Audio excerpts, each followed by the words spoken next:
Jesus and the very big surprise.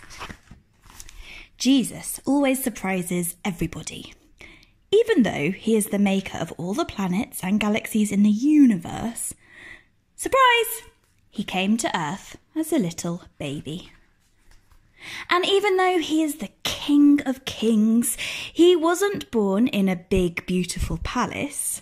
Instead, surprise! He was born in a little stable where the smelly animals lived. When Jesus grew up and started preaching and teaching, he surprised people all the time. One of his very favourite ways to surprise people was by telling them stories about what God is really like. Some people thought God was always angry.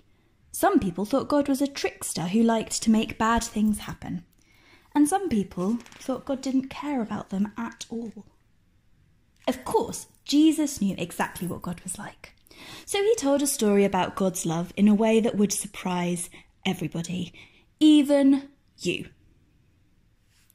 The Servants Who Waited, by Jesus of Nazareth.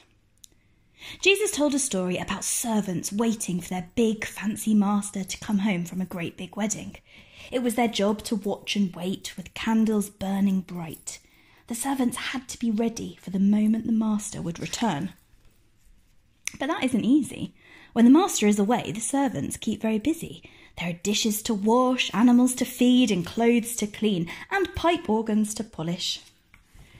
And when all that work is done, the servants still need to be ready. When the master comes home, they will serve him a midnight snack, fluff his pillow, bring him his best robe, and read him a bedtime story.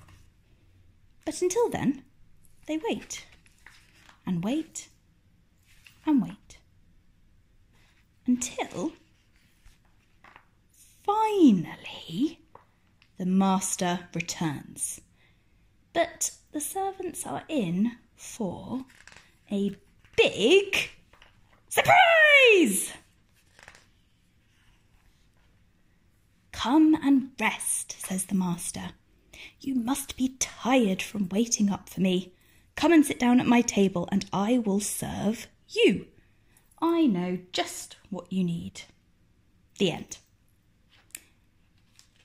In Jesus' story, the master loves his servants so much that he puts on servants' clothes and he serves them instead. What kind of master would love like that? What kind of God would choose to be a servant? Surprise! Jesus would. He is the great master who serves.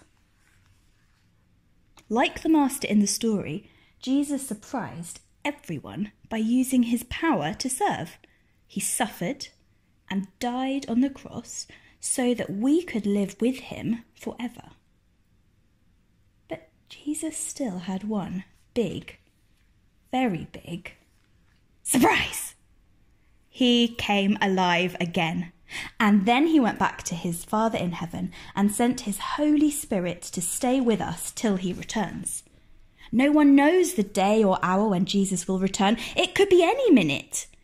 And just like the servants in his story, we have plenty to do while we wait.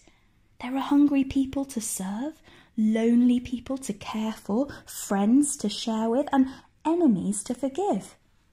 And it all begins with loving Jesus, the great master who serves.